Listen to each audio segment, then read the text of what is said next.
آیا سارے بھاگ گئے، ہر ایک نے کہا وہ مجنون ہے اصل، ہم تو بس یوں ہی عقیدت کی وجہ سے آ گئے تھے، ہم تو بس عقیدت مند تھے، اصل مجنون وہ ہے جہاں جو خون دے گا۔ تو جب وقت خون دینے کا آتا ہے، دگرگوں ہوتے ہیں حالات، مفادات خطرے میں پڑتے ہیں، انسان مشکلات میں گھرتا ہے اور حالات اور ماحول ساتھ چھوڑ جاتا ہے، تب استقامت کا ساتھ شروع ہوتا ہے۔ یعنی ہم نے ہر کام الٹ کر کے رکھ دیا۔ وہ کالجوں میں ایک شعر پڑھا جاتا ہے، بچے پڑھتے ہیں ڈیبیٹوں پر، ڈیبیٹس ہوتی ہیں نا، اس میں شعر پڑھا جاتا ہے ایک دوسرے کے مخالف، اس میں وہ اختلاف اور موافق و مخالف جب بولتے ہیں، وہ ایوان والے اور حزب اختلاف والے، تو وہ شعر پڑھتے ہیں کہ یہ ان عقل کے اندھوں کو الٹا نظر آتا ہے۔ کیا؟ ان عقل کے اندھوں کو الٹا نظر آتا ہے، مجنو نظر آتی ہے، لیلا نظر آتا ہے۔ تو یہ ہم الٹے ہو گئے، جہاں استقامت کی ضرورت ہے وہاں چھوڑ دیتے ہیں، اور جہاں استقامت ہے ہی نہیں، مفاد کے اوپر ثابت قدمی ہے، اس کا نام استقامت رکھ لیا۔ چلتی کو سب گاڑی کہیں، چلتی کو سب گاڑی کہیں، اور بنے دودھ تو کھویا۔ چلتی کو سب گاڑی کہیں، بنے دودھ کو کھویا، یعنی دودھ جب بن گیا اور جب اس کے چکھنے کھانے کا مزہ آیا، اس کو کہتے ہیں اس کا نام کھویا ہے۔ کھویا کھایا کبھی کہ نہیں ہے؟ تو جو کیفیت دودھ کی اس وقت ہوتی ہے جس کو ہم کھویا کہتے ہیں، تو اصل تو اس وقت بنتا ہے نا جا کر، جب وہ بنتا ہے، کڑ کڑ کے بنتا ہے، ہم کہتے ہیں کھویا بھائی، کھو دیا، اب آیا تھا وہ اصل میں۔ اور کہا چلتی کو سب گاڑی کہیں، کہ جو چل رہی ہے اس کو کہتے ہیں گاڑی ہے، رکی ہوئی ہے، گاڑی ہوئی ہے۔ یعنی لوگوں نے مختلف مثالیں دی ہیں، سمجھائی ایک ہی بات ہے، ہر ایک نے اپنے اپنے انداز میں بات ایک ہی سمجھائی ہے، وہ یہ کہ ہم الٹ سوچ رہے ہیں۔ جہاں وقت تھا ثابت قدم رہنے کا، وہاں قدم ڈگمگا گئے، اور جہاں مفاد پر قائم تھے اس عمل کو استقامت کہتے رہے، وہ مفاد تھا۔ تو استقامت اچھے وقت میں نہیں، برے وقت میں ہوتی، اس نقطے کو بھی پلے باندھ لیں۔ اب جب تین چیزیں ہو جائیں، انسان صاحب دعوت ہو جائے، نمبر 2 صاحب توحید ہو جائے، اور نمبر 3 صاحب استقامت ہو جائے۔ کیا؟ صاحب استقامت ہو جائے۔ تو اب جس آدمی کو یہ 3 نعمتیں مل جائیں، دعوت کی نعمت، توحید کی نعمت اور استقامت کی نعمت، تو اللہ پاک انعام کیا دیتے ہیں؟ انفرادی انعام، نجی طور پہ کیا عطا ہوتا ہے؟ وہ جس کا ذکر ہم پہلے کر رہے تھے، ان کے لیے فرمایا تتنزل علیہم الملائکہ، پھر ان پر فرشتے اترتے، ان پر ملائکہ اترتے۔ وہ میں بات جو ملائکہ کے اترنے کی کر رہا تھا وہ اس ضمن میں تھی کہ ملائکہ اترتے ہیں بندوں پر، مگر بندہ پہلے ان 3 نعمتوں سے بہرایاب ہو اور 3 خوبیوں سے اپنے آپ کو مزین کر لے، صاحب دعوت بن جائے، صاحب توحید بن جائے، اور صاحب استقامت بن جائے۔ اور یوں تو ملائکہ اس زمین پر ہزاروں لاکھوں کی تعداد میں چلتے رہتے ہیں، صبح بھی لاکھوں کروڑوں کی تعداد میں آتے ہیں، شام کو بھی لاکھوں کروڑوں کی تعداد میں ہر روز آتے ہیں۔ یعنی وہ بات جو میں نے سمجھائی وہ انتہائی جاہلانہ تصور ہے کہ ملائکہ انبیاء علیہ السلام کے سوا کسی پر نہیں اترتے، تو وہ ہر روز زمین پر گلی کوچوں میں اترتے۔ جس مجلس میں اس وقت آپ بیٹھے ہیں، اس مجلس پر لاکھوں کی تعداد میں ملائکہ اترے ہوئے۔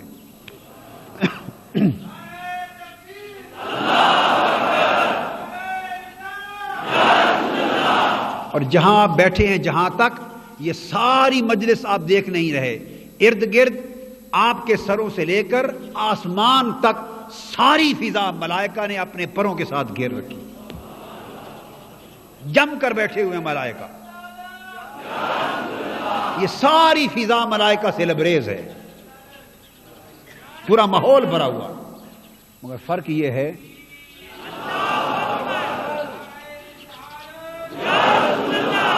وہ موجود ہیں، فرق یہ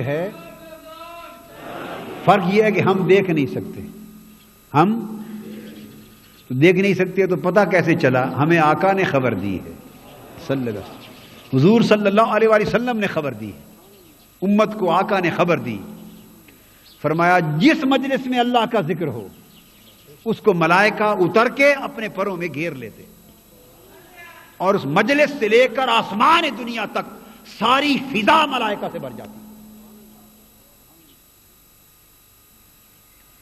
رات کو جب اٹھیں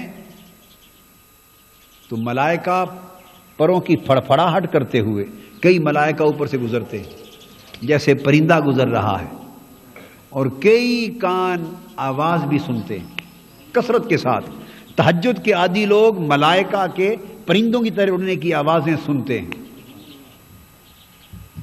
یہ قرآن مجید گواہ ہے، میں بتا رہا ہوں، حلفاً بتا رہا ہوں، آوازیں سنائی دیتی۔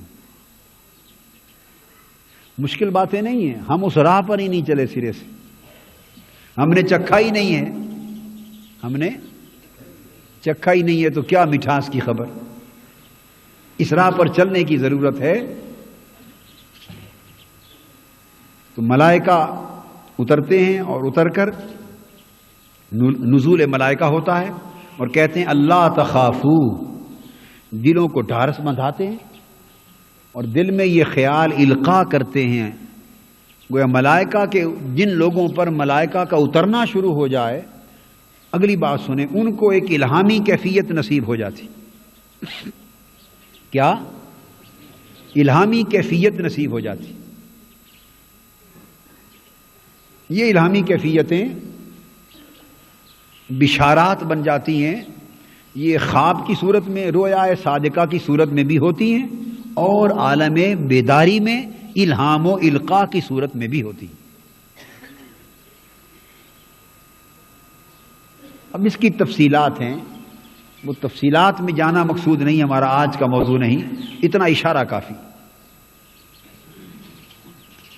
الہامی کیفیت میں ملائکہ پھر ایسے صاحبان دعوت و توحید اور صاحبان توحید و استقامت، ان پر اتر کے الہام کیا کرتے ہیں کہ بے خوف ہو جاؤ، اللہ کے سوا کسی سے نہ ڈرو۔ پھر بندہ بے خوف ہو جاتا ہے، بے خوفی کی کیفیت نصیب ہو جاتی۔ اب کوئی بڑا سے بڑا سامنے آ جائے، بڑا سے بڑا سامنے آ جائے، اس کا دل اللہ کے سوا کسی سے نہیں ڈرتا، کسی سے نہیں ڈرتا۔ ایمان اس کو اور توحید اور استقامت یہ باعث بنتے ہیں ملائکہ کے نزول کے، اور ملائکہ کا اترنا ان کو استقامت کے ساتھ بے خوف بنا دیتا۔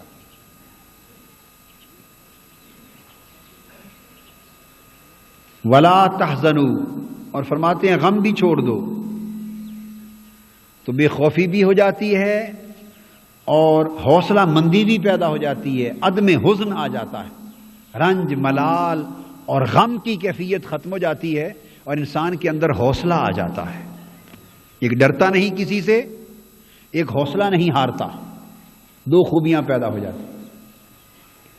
اور اگر کسی صاحب دعوت کو اور صاحب توحید اور صاحب استقامت کو دیکھو کہ یہ بے خوف ہے، ہر ایک سے نڈر ہے، اور دیکھو کہ یہ عدم حزن کی کیفیت رکھتا ہے، حوصلہ مند ہے، غم میں مبتلا نہیں ہوتا، حوصلہ ہر حال میں قائم رہتا ہے، یہ دو علامتیں اگر کسی کے اندر پیدا ہوتی ہوئی دیکھ لو تو سمجھو کہ اس پر ملائکہ اتر رہے ہیں۔ ملائکہ، چونکہ قرآن مجید کا فیصلہ ہے، وہ آ کر یہ کیفیتیں الہام کرتے اور القاء کرتے ہیں، اللہ تخافوا ولا تحزنوا۔ تو اس سے دو چیزیں اور ثابت ہو گئیں کہ ایک، انسان دعوت توحید اور استقامت کے بعد وہی لوگ سفر طے کرتے ہیں اور منزل کو پاتے ہیں جو اللہ کے سوا ہر غیر سے بے خوف ہو جاتے ہیں۔ اب بے خوف ہونے کا معنی یہ نہیں ہے کہ آپ اپنے گھر بار کی حفاظت ہی چھوڑ دیں، دروازے رات کو سارے کھلے رکھیں اور سو جائیں. بھئی کیوں دروازے کھلے رکھ کے سو گئے ہو؟ جی میں بے خوف ہو گیا ہوں. اب بے خوف ہونے کا معنی یہ نہیں کہ چار ڈاکو اور چور آپ کے گھر بھی نہیں آ سکتے. بے خوف ہو کے سوچ دیں نہیں. تدبیر حفاظت کی اختیار کرنا یہ فرض ہے، اللہ کا حکم ہے، رسول کی سنت. اس کا کوئی تعلق بے خوف ہونے سے نہیں ہے. حفاظتی تدبیریں اختیار کرنا یہ فرائض ہیں، سنت ہے، حکم ہے اللہ رسول کا. یہ ذمہ داری ہے، یہ ذمہ داری ہے. تالا لگاؤ، حفاظت کرو، گھر کی چوکیدار رکھو، پہرے دار رکھو، حفاظت کرو، تالے لگاؤ، پوری احتیاط کرو. سامان ہے جیب میں رکھو، محفوظ کرو. مگر جو اہتمام آپ کر رہے ہیں بھروسہ ان پر نہ کرو، توکل اللہ پر کرو. اس کو بے خوفی کہتے ہیں.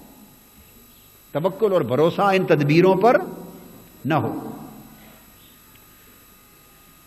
جیسا ماحول، جیسا معاشرہ، جیسے حالات ہوں ویسی تدبیریں حفاظت کی، جان و مال کی، گھر بار کی، بچوں کی، اپنی جان کی حفاظت کی اختیار کریں. امانتوں کی حفاظت کی تدبیریں اختیار کریں. قیمتی چیزوں کی حفاظت کی جاتی ہے. یہ بے خوف ہونے کا مطلب نہیں کہ حفاظت چھوڑ دو، یہ اللہ کے حکم کی خلاف ورزی ہوگی. یہ بھی ضمنی نکتہ ہے. بعض اہتمام تدبیریں ہوتی ہیں، بعض لوگوں کو آج تک بے خوف ہونے اور ایمان اور استقامت کے تصور کی سمجھ نہیں آئی. وہ پوچھتے ہیں اگر اللہ پر آپ کا اتنا ہی یقین ہے تو پھر گن مین کیوں رکھتے ہیں، سیکورٹی گارڈز کیوں رکھتے ہیں، پہرے دار کیوں رکھتے ہیں، یہ کیوں کرتے ہیں؟ کوئی تعلق اس چیز کا نہ ایمان سے، نہ استقامت سے، نہ بے خوفی کی کیفیت سے ہے. یہ فرائض و واجبات میں سے، اللہ رسول کے احکام اور سنتوں میں سے. ایسے ہے جیسے کوئی بیمار ہو جائے تو دوڑتا ہے ڈاکٹر کے پاس علاج کے لیے. پھر تو اگر یہ اعتراض کرنے والے کو کہا جائے کہ اگر تو جان کی حفاظت کے لیے آپ سمجھتے ہیں کہ معاذ اللہ یہ توکل نہ رہا اور ایمان نہ رہا اللہ پر، تو پھر تو بیمار ہو کر ایڑیاں رگڑ رگڑ کے چارپائی پہ مر جاؤ، ہسپتال بھی نہیں جانا چاہیے. شفا دینے والا تو اللہ ہے، ڈاکٹر کے ہاتھ میں تو شفا نہیں. اللہ زندگی کا اور موت کا اور بیماری اور شفا کا مالک ہے. بس بیماری آئے پڑے رہو، اللہ کو منظور ہوگا تو مر جاؤ گے، منظور ہوگا تو جی پڑو گے. تو سارے ڈاکٹروں کے کلینک بھی بند ہو جائیں، اسپتال بھی، اور کوئی فتویٰ لگانے والا ہم پر پھر اس کے بعد وفات پا جائے، شہید ہو جائے، علاج نہ کروائے جا کر. یہ تو ہر کوئی اپنی حسب توفیق علاج پاکستان میں بھی کرواتا ہے، لندن بھی کرواتا ہے جا کر، امریکہ بھی کرواتا ہے. جتنی اللہ توفیق دیتا ہے، جتنی پیچیدہ مرض ہوتی ہے، ہر ممکن تدابیر اختیار کرتے ہیں. دوسروں کے لیے ایک نیا مفہوم دین کا بن جاتا ہے، اپنے لیے سارے دروازے کھل جاتے ہیں. یہ بھی ایک دوئی ہے، یہ بھی ایک شرک ہے، یہ بھی ایک شرک ہے. دنیاوی قسم شرک کی بتا رہا ہوں کہ پیمانے دوہرے بنا رکھے ہیں، اپنے لیے اور پیمانے، دوسروں کے لیے اور پیمانے. یعنی ہم ہر لحاظ سے کسی نہ کسی طرح کے شرک میں مبتلا ہیں. پیمانہ ایک ہونا چاہیے. تو خوف و غم سے پاک ہونا یہ قلب کی کیفیت ہے. بولیے کیا؟ قلب کی کیفیت. تو ملائکہ کے اترنے سے انسان کو دلوں کو تقویت، بے خوفی کی کیفیت، اور اس سے اللہ پر توکل اسٹیبلش ہوتا ہے، ڈیولپ ہوتا ہے، حوصلہ مندی پیدا ہوتی ہے، اللہ پر توکل ڈیولپ ہوتا ہے. لہذا اللہ کے سوا کسی سے نہ ڈرنا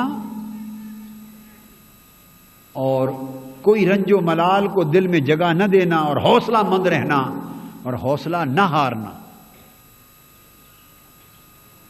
یہ صاحبان دعوت و استقامت کا تقاضا ہے.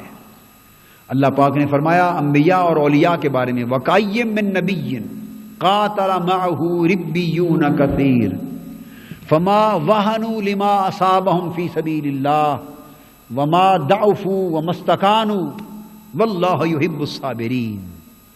فرمایا وَقَيِّم مِّن نَبِيٍّ، کتنے نبی ایسے ہوئے اور نبیوں میں کئی نبی ایسے ہوئے کہ ان کے ساتھ بڑے بڑے ربانی لوگ تھے. بڑے بڑے، ایک تو خود نبی تھے، انبیاء تھے، اور پھر ربیون کثیر، بڑے بڑے ربانی اولیاء تھے ان کے ساتھ. یہ اہل علم کے لیے بھی ایک نکتہ ہے.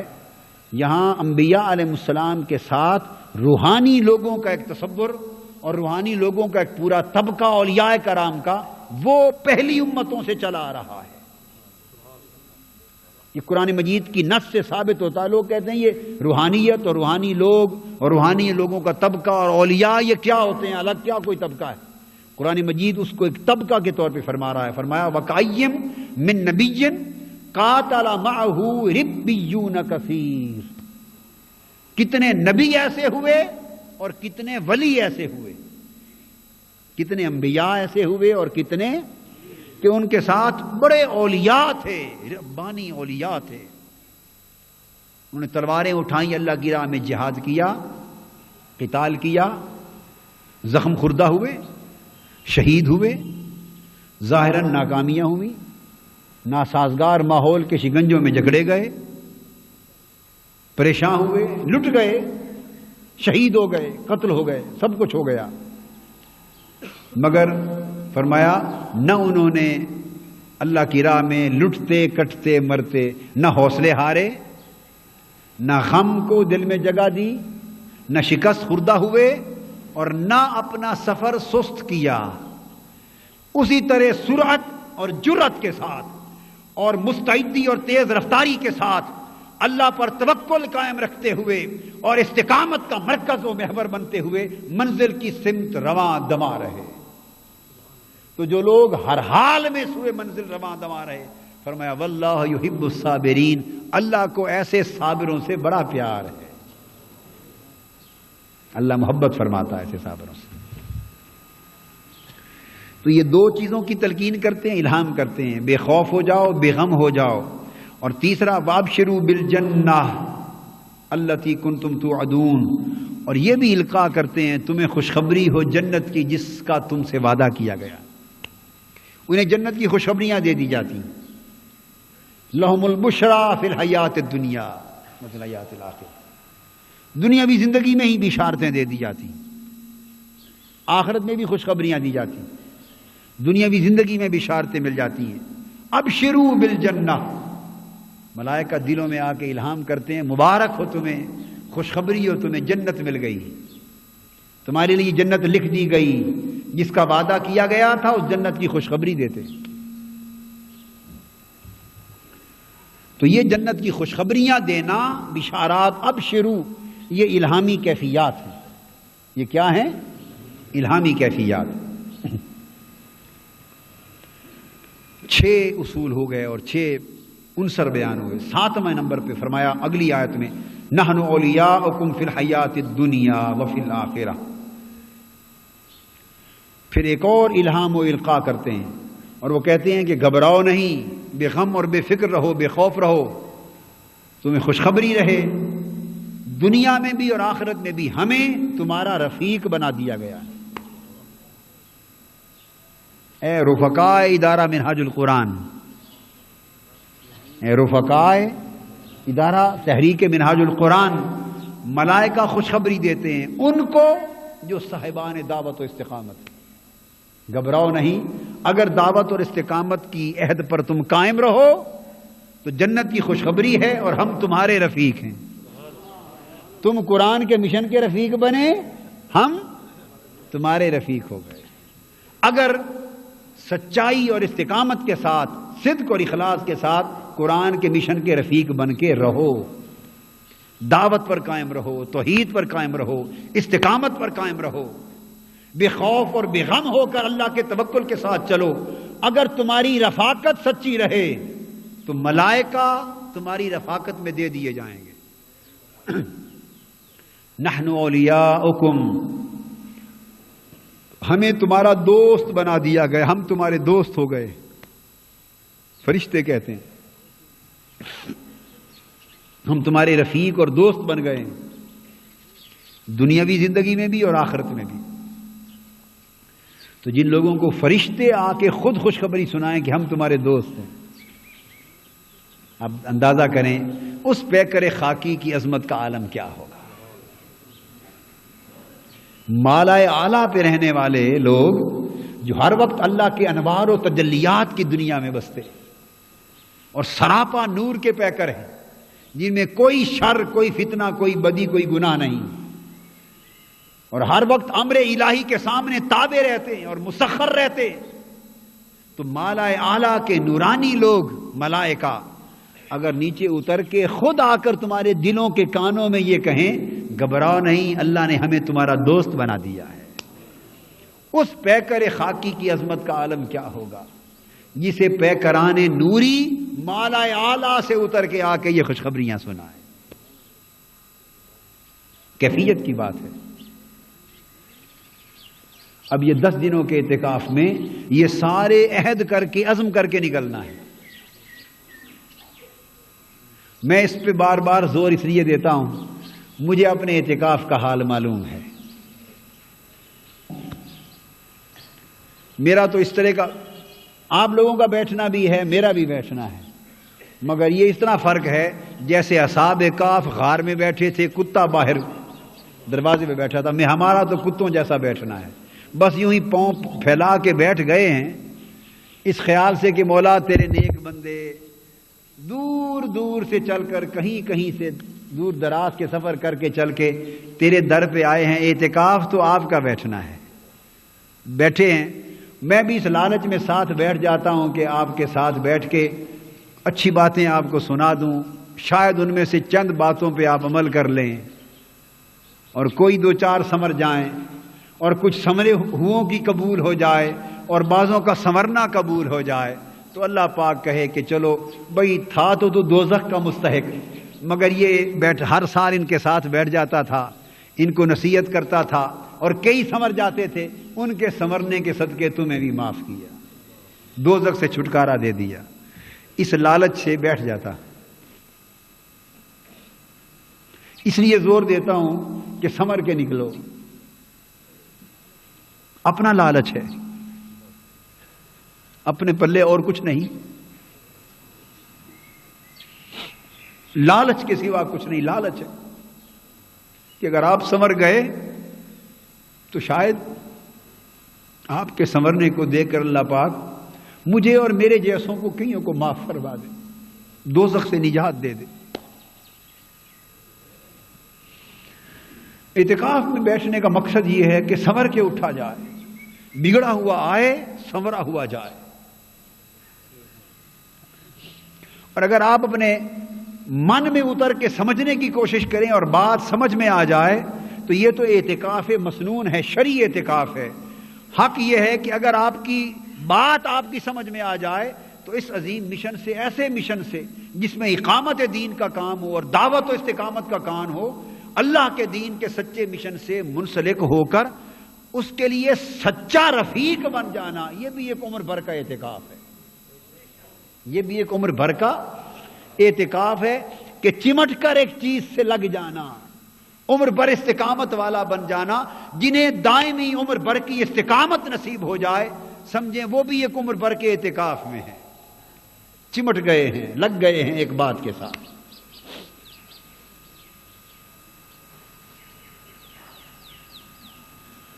تو میں یہ سمجھوں گا کہ جو لوگ سنور کے گئے اور ان چیزوں کو حاصل کر لیا اور بدل کے گئے اور واپس گئے تو اپنی زندگیوں میں، گھر میں اور مشن کی زندگی میں ایک انقلاب برپا کر دیا، ایک تازہ روح، تازہ جان پیدا کر دی، ایک نئی کرنٹ آ گئی ان کے اندر، تو سمجھیں گے اعتکاف کی برکتیں لے کر گئے، اعتکاف کی برکتیں لے کر گئے۔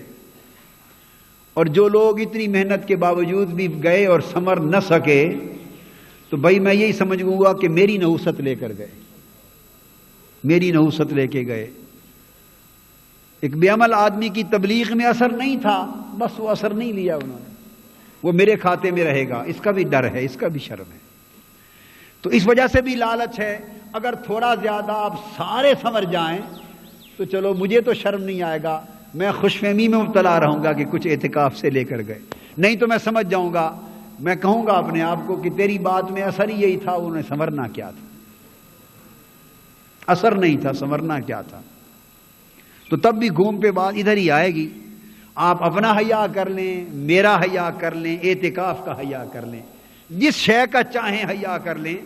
اتنی درخواست ہے کہ اعتکاف سے جائیں تو بدل جائیں، بدل جائیں، بدلنے کی ضرورت ہے، وقت گزر رہا ہے۔ وقت تیزی سے گزر رہا ہے اور ہم نہیں بدل رہے، زمانہ بدل رہا ہے، زمانہ بدل رہا ہے، کفر بہت آگے بڑھ رہا ہے، شر آگے بڑھ رہا ہے، فتنہ آگے بڑھ رہا ہے، فتنہ چھا گیا دنیا پر، ایمان فتنوں کی زد میں آ گیا اور پوری امت فتنوں کی زد میں آ گئی، دور فتن شروع ہو گئے، زمانہ فتنوں کی طرف، بدی کی طرف تیزی سے بدل رہا ہے اور ہم نہیں بدل رہے۔ من اپنا پرانا پاپی تھا، برسوں میں نمازی بن نہ سکا، ہم نہیں بدل رہے، ویسے کہ ویسے۔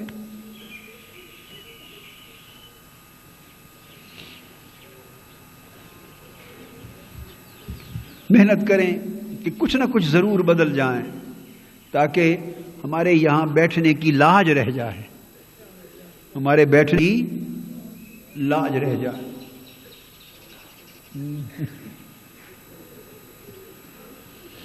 لاج رہ جائے۔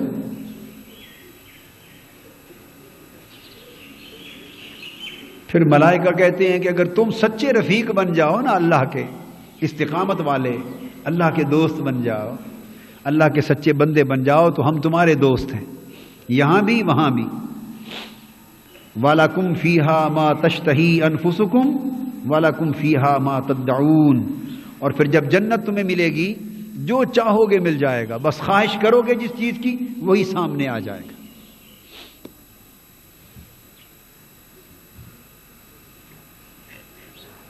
سبحان اللہ، یہ ولایت روحانی نصیب ہو جاتی ہے، رفاقت ملائکہ، رفاقت ملائکہ روحانی ولایت ہے۔ اور پھر جب جنت ملے گی، جو چاہو گے پھل مل جائے گا، جس چیز کی خواہش کرو گے سامنے آ جائے گی، جو تمہارا جی چاہے گا، جو مانگو گے سامنے آ جائے گا۔ اتنے اخروی انعامات ہوں گے۔ تو 8واں نقطہ اخروی انعامات کا ہے۔ اور ایک بات، یہاں تک تو اہل عبادت کے لیے ساری باتیں ہیں، آگے ایک بات اہل محبت کے لیے کہی ہے۔ ایک بات بولیے، اہل محبت کے لیے کہی ہے۔ یہاں تک تو اجر والوں کی بات ہے، اجرت والوں کی بات ہے۔ کن کی؟ اجرت، طالبان اجرت کی۔ کچھ طالبان اجرت ہوتے ہیں، کچھ طالبان قربت ہوتے ہیں، طالبان قربت ہوتے ہیں۔ کچھ عبادت والے ہیں، کچھ محبت والے ہیں، کچھ ارد گرد باہر والے ہیں، کچھ اندر والے ہیں۔ تو یہاں تک تو باہر والوں کو بتایا ایسے بن جاؤ جنت ملے گی، دل خوش ہو گیا، اچھا جنت ملے گی۔ پھر طبیعت چونکہ چاہتی تھی کہ ہاں انعامات ملے، پھر دل میں خیال آیا تو جنت میں کیا ملے گا؟ اللہ پاک نے ایک ہی جملے میں ساری بات کا جواب دے دیا، جو چاہو گے ملے گا۔ اب دوسرے سوال کی گنجائش ہی نہیں چھوڑی۔ انسان پوچھتا ہے نا یہ ملے گا، پھر پوچھتا اچھا یہ بھی ملے گا، کیا یہ بھی ملے گا؟ پوچھتا ہے نا انسان۔ تو اللہ پاک نے کہا کہ یہ کیوں بار بار سوال کرتا رہے، ایک ہی جملے میں کہہ دیا جو چاہو گے ملے گا اور جو مانگو گے ملے گا، بس بات ہی ختم ہو۔ میں نے شاید آپ کو یہ پتہ نہیں کس کو پچھلے سال یہ بات سنائی تھی۔ انگلینڈ میں، برطانیہ میں تھا، تو ہمارے ایک دوست ہیں، رفیق ہیں، ان کا بیٹا وہیں پلا پڑا پیدا ہوا، بھولا سا۔ تو اس نے مجھے ایک روز کھانے پر پوچھا، انگلش میں، انگریزی میں پوچھا، انکل یہ میں جمعے پر گیا اور تو مولانا صاحب کہہ رہے تھے کہ جنت میں جو چاہیں وہی ملتا ہے، از اٹ رائٹ؟ کیا یہ درست ہے؟ میں نے کہا ہاں۔ تو کہنے کہ میں مائیکل جیکسن کو بڑا پسند کرتا ہوں، کیا مجھے وہ ملے گا جنت میں؟ اور دوسرا اس نے کہا کرکٹ بھی مجھے بڑی پسند ہے، وہ بھی ملے گی؟ میں نے کہا کرکٹ تو شاید مل جائے مگر مائیکل جیکسن کا ملنا مشکل ہے، کیونکہ وہاں ہر وہ چیز مل سکے گی جو پاک ہے، ناپاک نہیں ہے۔ تو فرمایا جو چاہو گے جو مانگو گے مل جائے گا۔ تو لوگ خوش، ہمارے جیسے لوگ خوش ہو گئے۔ ہماری دوڑ یہیں تک تھی نا، جنت تک، جنت کی نعمتوں تک، حوروں قصوروں تک، باغات تک، پھلوں تک، میووں تک مل گیا سب کچھ۔ ہمارے جیسے لوگ تو یہیں خوش ہو گئے۔ کئی چپ بیٹھے رہے، کئی چپ بیٹھے رہے۔ ان سے اللہ پاک نے پوچھا تم چپ ہو. یہ جو میں نے فرمایا جو چاہو گے ملے گا، تو اس سے ابھی خوش نہیں ہوئے، خاموش بیٹھے. اللہ پاک ان کے دلوں کی بھی جانتا ہے، اسے پتہ ہے یہ میرے عاشق لوگ ہیں، محبت والے لوگ ہیں، یہ نعمتوں کے طالب نہیں، نعمت والے کے طالب ہیں. ان کے لیے فرمایا نزلا من غفور الرحیم. نعمتوں والوں کو تو سب نعمتیں مل جائیں گی، اور جو طالبان محبت و قربت ہیں ان کے لیے فرمائے گا کہ پھر خاص بات یہ ہوگی کہ اللہ پاک خود میزبانی فرمائے گا. اللہ انہیں اپنا مہمان بنائے گا، اللہ انہیں اپنا نزلا من غفور الرحیم، یہ بخشش والے رب اور رحمت والے رب کی طرف سے خاص مہمانی ہوگی. وہ خود میزبان بن جائے گا اور ان اپنے محبت والے بندوں کو اپنا مہمان بنا لے گا، اور قربت و محبت کی دعوتیں ہوں گی، محبت و قربت کی دعوتیں ہوں گی. یہ ساری چیزیں 10 نکات بیان کر کے، الوہی انعامات کے 9-10 نکات بیان کر کے اب فرمایا، انسان کے ذہن میں سوال آتا ہے کہ یہ ساری چیزیں جو بیان کی یہ کس خوش نصیب کو ملتی ہیں، اور اس کے لیے کرنا کیا چاہیے؟ خوش پیدا ہوئی یا نہیں کہ یہ اللہ کی میزبانی تک جا پہنچیں؟ بولیے. ملائکہ کے اترنے سے لے کر بے خوف و بے غم کیفیت، اور ملائکہ کے نزول سے لے کر اللہ کی میزبانی تک جا پہنچے. نہیں دل چاہتا؟ بولیے. تو سوال دل میں آئے گا نا کہ یہ کیسے ملے گا سب کچھ؟ نہیں سوال بنتا. جی آئیے اگلی آیت ہے متصل. اللہ پاک نے فرمایا اب پردہ اٹھا کے تمہیں راز بتا دیتے ہیں کہ یہ سب کچھ کیسے ملے گا. فرمایا ومن احسن قولا ممن دعا الی اللہ وعمل صالحا. یہ سب کچھ انہی کو ملے گا جو دعوت کا کام انجام دیں گے، جو دعوت الی اللہ کا فریضہ انجام دیں گے اور عمل صالح کریں گے. وقال اننی من المسلمین، اور سچے مسلمان بن کے رہیں گے. وہ جو 3 باتیں پہلے کہی تھی، اب ان 3 باتوں کو مزید صراحت کے ساتھ اللہ پاک نے حکمن فرما دی. فرمایا اس سے بہتر کس کا قول ہے جس نے اللہ کی طرف دعوت دی. تو اللہ کی طرف دعوت دینے والے لوگ ان ساری نعمتوں کے، حتیٰ کہ نعمت والے کے بھی حقدار بن جائیں گے. ومن احسن قولا ممن دعا الی اللہ. فرمایا اس سے بہتر کس کی بات ہے؟ قربان جائیں ساری باتیں ہی رد کر دی. فرمایا بھائی سب سے پیاری اور بھلی بات اسی کی جس نے اللہ کی طرف دعوت دی. بس داعی اللہ بن جاؤ. بولیے کہیے نا داعی اللہ بن. اب عوامی تعلیمی مراکز شروع کیے ہیں، وہ بھی دعوت اللہ کے مرکز ہیں. کوئی وہاں چلا جائے اور دعوت اللہ کا کام کرے، کوئی رفیق بن کے ایک ایک گھر کا دروازہ کھٹکھٹائے اور دعوت اللہ کا کام کرے. دکاندار دکان پہ بیٹھا ہوا دعوت اللہ کا کام کرے، دفتر کا ملازم دفتر میں دعوت اللہ کا کام کرے، کسان کھیت کرنے والا کھیتوں میں دعوت اللہ کا کام کرے.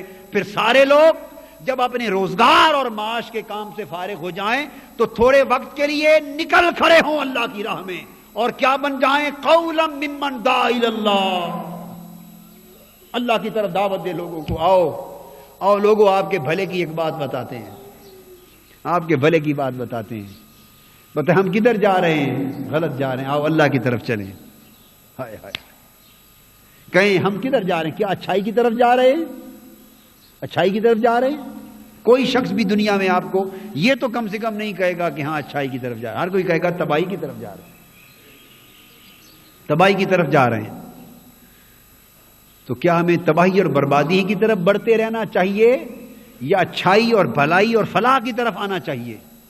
ہر آدمی کا جواب ہوگا ہاں بھائی آنا تو بھلائی کی طرف چاہیے، فلاح کی طرف چاہیے. تو اگر فلاح کی طرف آنا ہے تو ومن احسن قولا ممن دعا الی اللہ، چلو اللہ کی طرف چلیں. چلو اللہ کی طرف سے. وہ کسی شاعر کا عاشق کا شعر بھی ہے. چلو نو چلیے کیا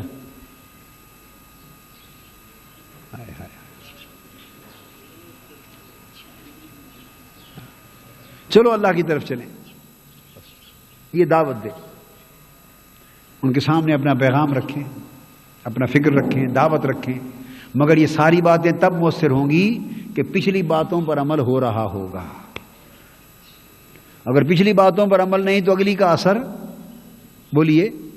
اس لیے اللہ پاک نے دعوت دینے کی بات آیت نمبر 33 میں فرمائی, اور دعوت سے پہلے جو کچھ اپنے اندر کرنا ہے اس کا ذکر آیت نمبر 30 اور 31 اور 32 میں فرمایا. یہ نقطہ لکھ لے, نقطہ. دعوت دینے کا حکم آیت نمبر 33 میں آیا, اور متعلق جو مضمون ہے, اس کا متعلق مضمون جو دعوت دینے سے پہلے درکار ہے, جو اپنے اندر کرنا ہے, اس کا ذکر آیت نمبر 30, 31 اور 32 میں پہلے کیا.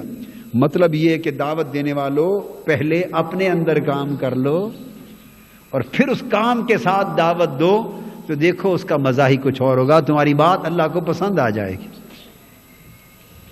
اللہ کو پسند آ جائے گی. دعوت اللہ یہ احسن القول ہے. یہ 10واں نقطہ ہے, 10واں اصول. دعوت اللہ احسن القول ہے. پھر فرمایا وعمل صالحا,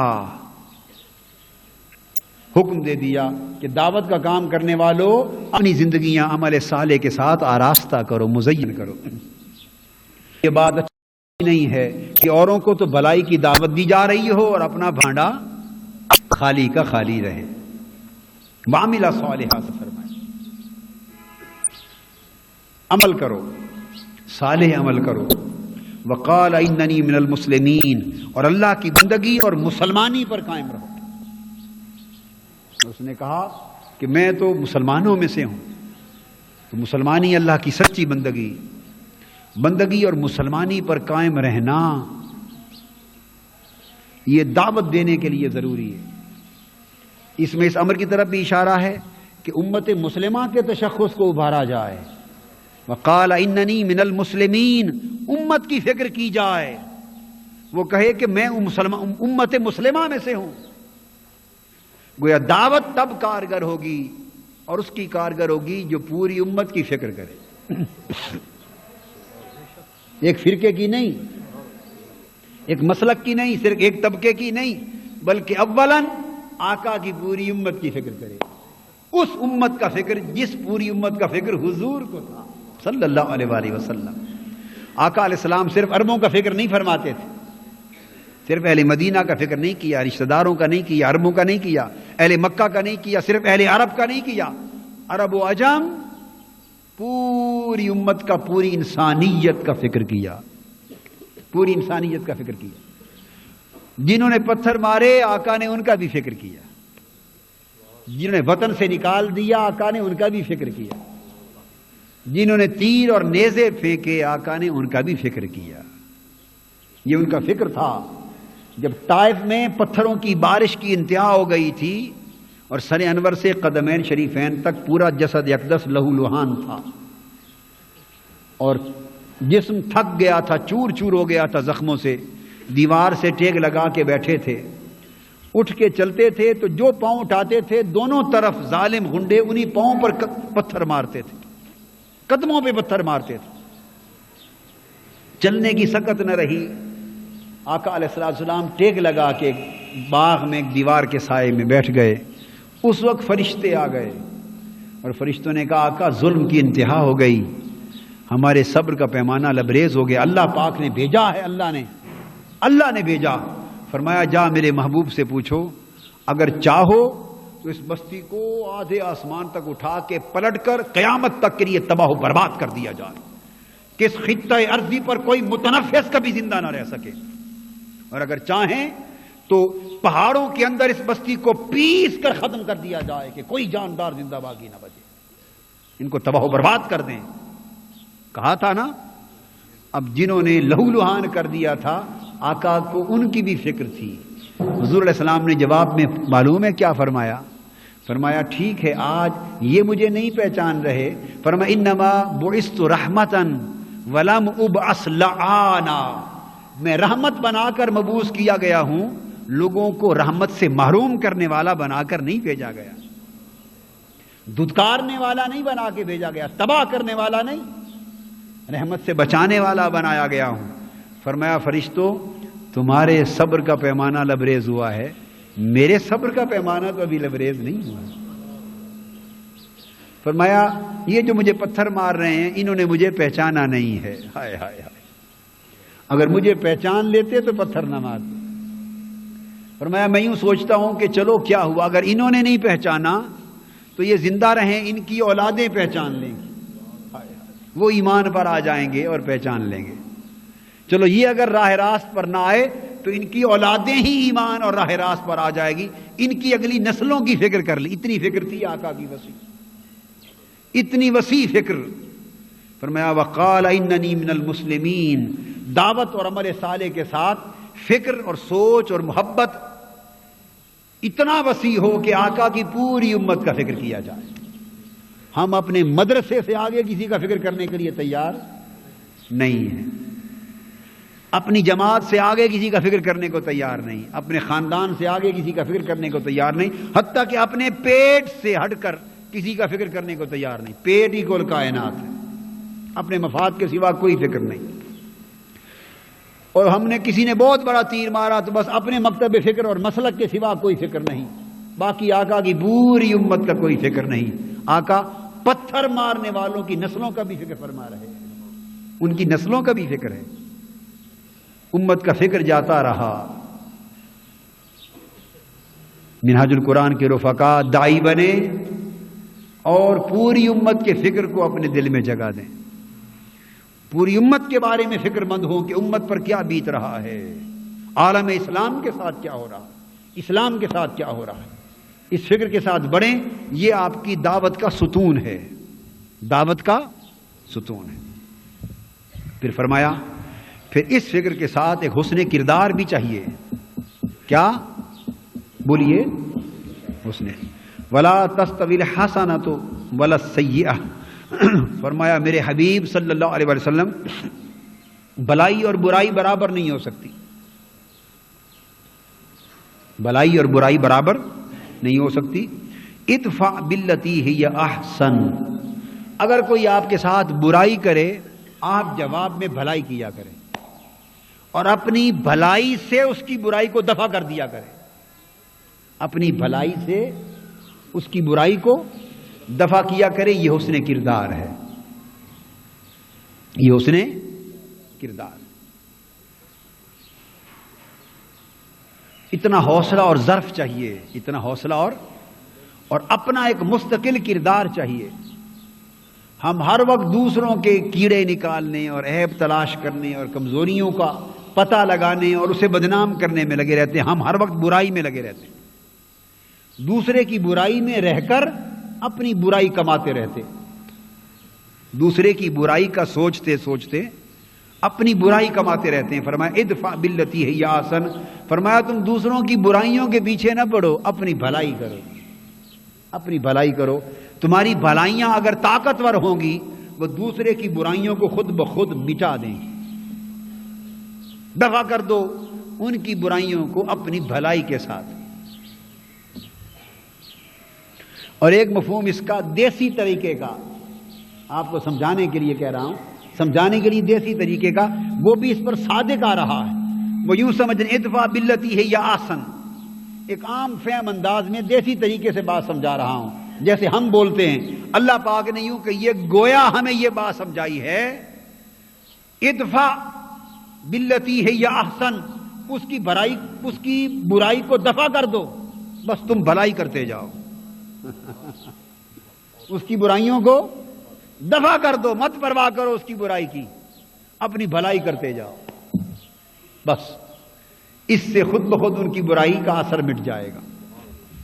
فَإِذَا الَّذِي بَيْنَكَ وَبَيْنَهُ عَدَاوَةٌ كَأَنَّهُ وَلِيٌّ حَمِيمٌ، اگر آپ اپنی بھلائی سے دوسری کی برائی کو دفع کریں گے تو دشمن دوست بن جائے گا، دلی دوست بن جائے گا دشمن بھی. اور آخری بات تو دفع احسن کہتے ہیں اس کو. کیا کہا؟ دفع احسن. اللہ کی بندگی اور مسلمانی پر ثابت قدم ہونا اور امت مسلمہ کے تشخص کو برقرار رکھنا. یہ 11واں یہ 12واں نقطہ تھا. 13واں دفع احسن، دوسروں کی برائیوں کے پیچھے نہ پڑنا، اپنی بھلائیوں پر محنت کرنا اور بھلائی کے ذریعے برائی کو دفع کرنا.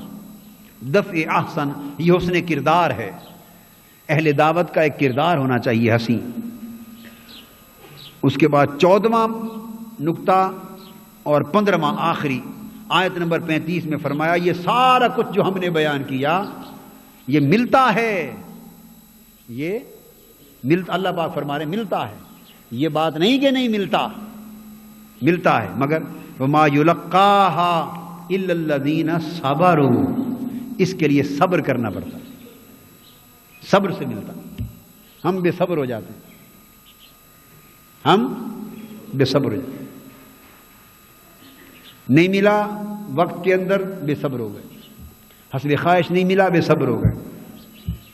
فرمایا ملتا ضرور ہے. یہ ساری بات، یہ رفعت، یہ عظمت، یہ استقامت، یہ اللہ کے فضل، اس کے کرم، یہ ساری نعمتیں ملتی ہیں مگر ان کو جو صبر کرتے ہیں. اگر آپ صبر والے بن جائیں تو نعمتوں کے دروازے کھل جائیں گے. وما یلقاها الا ذو حظ عظیم. اور دوسری یہ انہی کو نصیب ہوتا ہے یہ ساری نعمت کا سودا جو خوش نصیب ہوتے ہیں.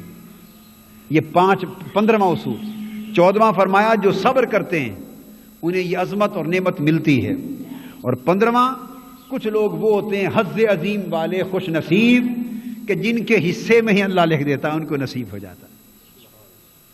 تو جن کے حصے میں اللہ نے لکھ دیا ہو اگر ان کو وہب کے طور پہ، عطا کے طور پہ مل جائے تو جن کے حصے میں نہیں لکھا تھا وہ صبر کریں، حسد نہ کریں.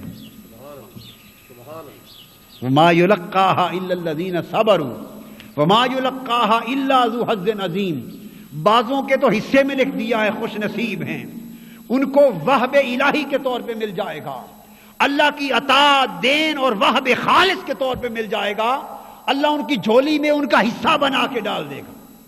کچھ کو تو حصہ کے طور پہ مل جاتا ہے، اور جن کا حصہ مقدر نہ تھا ان کے لیے حکم کیا ہے کہ جن کو ملا ہوا دیکھیں کہ اللہ نے اتنی عظمت، منصب، رفعت اور نعمت عطا فرما دی، وہ صبر کریں. وہ کیوں؟ فرمایا اگر تم صبر پر قائم رہو گے تو تمہیں بھی کچھ مل جائے گا. آخری نقطہ یہ معلوم ہوا کہ ہے اللہ کی دین، اللہ کی وہب، اللہ کی عطا. جسے چاہتا ہے عطا کرتا ہے، جس پر چاہتا ہے دروازے کھول دیتا ہے، پردے اٹھا دیتا ہے اور برکات و فتوحات کی بارشیں فرما دیتا ہے. ذو حظ عظیم، یہ عظیم حصہ ہے اللہ پاک جس خوش نصیب کو عطا کرتا ہے. مگر ہر ایک کا حصہ مقدر نہیں ہے، ہر ایک کے لیے وہب نہیں ہے، بعضوں کے لیے ہے. تو مولا جن کا حصہ نہیں لکھا ان کو بھی ملے گا یا نہیں؟ ان کا جواب دیا وما یلقاها الا الذین صبروا. ہاں ان کو بھی ملے گا. طریقہ یہ ہے کہ جن کو مل گیا جب ان کا ملا ہوا دیکھو حسد نہ کرو، صبر کرو. تمہارا طریقہ صبر ہے. ان کے لیے وہب تھا، ان کے لیے وہب تھا، حظ عظیم تھا. تمہارے لیے صبر ہے. تو جو صبر کا دامن ہاتھ سے نہیں چھوڑے گا اور استقامت کے ساتھ صبر پر قائم رہے گا، اللہ پاک اس میں سے انہیں بھی حصہ عطا کر دے گا. تو معلوم یہ ہوا کہ بندے پر انحصار ہے، اللہ کی طرف سے نوازش ہر ایک کے لیے کھل گئی. بعضوں کو نصیب کے طور پہ مل گئی، کیا نصیب کے طور پہ مل گئی، اور بعضوں کو دعوت، عمل صالح اور استقامت کے ساتھ صبر پر اگر قائم رہے تو صبر نے ان پر بھی دروازے کھول دیے. لہذا عام دنیاوی زندگی میں بھی، کاروبار ہو، تجارت ہو، گھریلو امور ہوں، رشتہ داروں کے امور ہوں، کسی کا معاملہ ہو، جس پر اللہ کی نعمت دیکھیں کبھی حسد نہ کریں. اللہ کی نعمت دیکھیں جس پر بھی کبھی حسد بولیے نہ کریں، کیونکہ اللہ کا فرمان ہے کہ اللہ پاک کئیوں کو نصیب کے طور پہ دے دیتا ہے. آپ صبر کریں اور محنت کریں، اللہ پاک اس محنت اور صبر کے نتیجے میں جس کو نہیں ملا تھا اس پر بھی دروازے کھول دیتا ہے۔ تو آج دعوت اور استقامت کا صبر و عطا تک جا کے پورا ایک باب مکمل ہوا۔ یہ 15 نکات پر مشتمل باب ہے۔ کتنے نکات پر؟ 15 نکات پر۔ اس کو یاد کریں، زندگی میں جاگزی کریں اور عمل بھی کریں، اور سب کے لیے دعا بھی کریں کہ اللہ پاک ہمارے اوپر یہ 15 کے 15 دروازے کھول دے، 15 کے 15 دروازے کھول دے، اور ہماری زندگیوں میں کہ انقلاب آ جائے۔ وما علینا